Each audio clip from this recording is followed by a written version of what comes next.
कभी आप ब्रह्म मुहूर्त में जगे? जगकर देखिए, संध्या होने के पश्चात जब रात्रि का अंधकार सारे संसार को धीरे धीरे अपने अंधकार में निगलने लगता है, तो यही अंधकार ब्रह्म मुहूर्त में भोर होने से ठीक पूर्व तनिक अधिक काला हो जाता है। कुछ समझे? हमारा जीवन भी कुछ ऐसा ही होता है।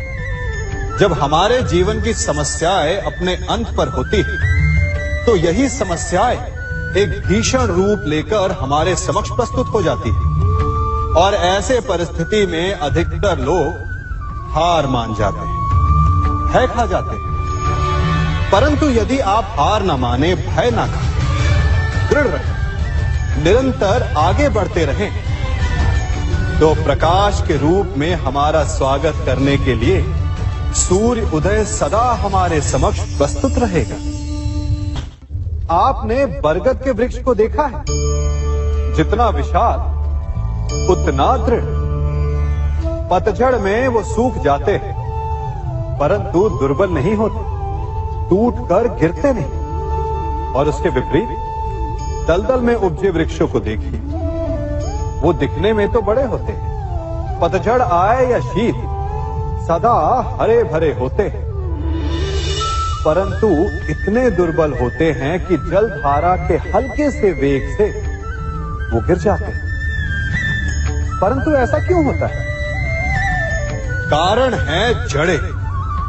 जिसकी जड़ें दृढ़ भूमि में है, वो हर चक्रवात, हर ऋतुओं को सह लेता है, और जिसकी जड़ें दलदल में है, वो स्वयं की जड़ों को दुर्बल बना लेता है। कुछ ऐसा ही मनुष्य भी होता है, जो अधर्म, कुकर्म और असत्य की धरा पर उपजा है। वो समय की एक मार भी नहीं सह पाता, और जो मनुष्य सत्य, धर्म की धरा पर उपजा है, वो हर समस्या से अविचलित हो जाता है। अब आप पर निर्भर करता है कि आप क्या बनना चाहते हैं। हमारे जीवन में मित्र और शत्रु बड़ा महत्व रखते हैं। यदि गंभीरता से सोचा जाए तो ऐसा कोई क्षण नहीं जब हम अपने मित्रों के बारे में ना सोचते हो या फिर अपने शत्रुओं के बारे में। हमारा हर कार्य या तो हमारे मित्रों के हित के लिए होता है या फिर हमारे शत्रुओं के अहित के लिए। हम हर स्थान या तो अपने मित्रों के साथ होते हैं या फिर अपने शत्रुओं के साथ। कोई नहीं चाहता कि उनका शत्रु प्रसन्न रहे। हर कोई अपने शत्रु को नष्ट कर देना चाहता है, और ऐसा करने के लिए वो हर संभव प्रयास करता है। उसे आर्थिक, मानसिक और शारीरिक हानि पहुंचाने का प्रयास करता है। परंतु यदि मैं आज आपको ऐसा मंत्र सिखाऊं जिससे आप अपने शत्रु को सदा के लिए नष्ट कर दे तो, और वो मंत्र है मित्र बनाना। अपने सभी शत्रुओं को अपना मित्र बना लीजिए और आपके सारे शत्रु स्वतः ही समाप्त हो जाएंगे। मैं क्या कर रहा हूं?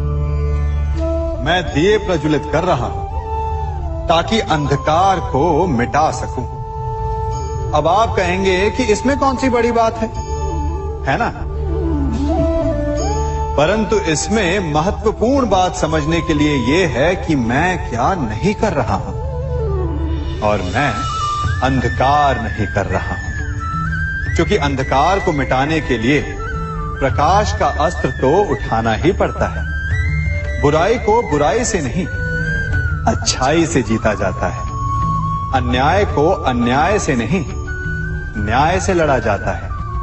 क्रोध को क्रोध से नहीं, क्षमा का साथ लेना होता है। ठीक उसी प्रकार एक लोहा लोहे को काटता है, परंतु एक ठंडा लोहा ही गर्म लोहे को काट सकता है। इसलिए यदि आपको अपने जीवन में विजयी होना है तो अपने शस्त्रों को, अपने अस्त्रों को सोच समझ कर उठाइए, क्योंकि एक अनुचित सोच परिणाम पर भारी प्रभाव डाल सकती है। आप सब सोच रहे होंगे कि ये क्या मैं करने लगा।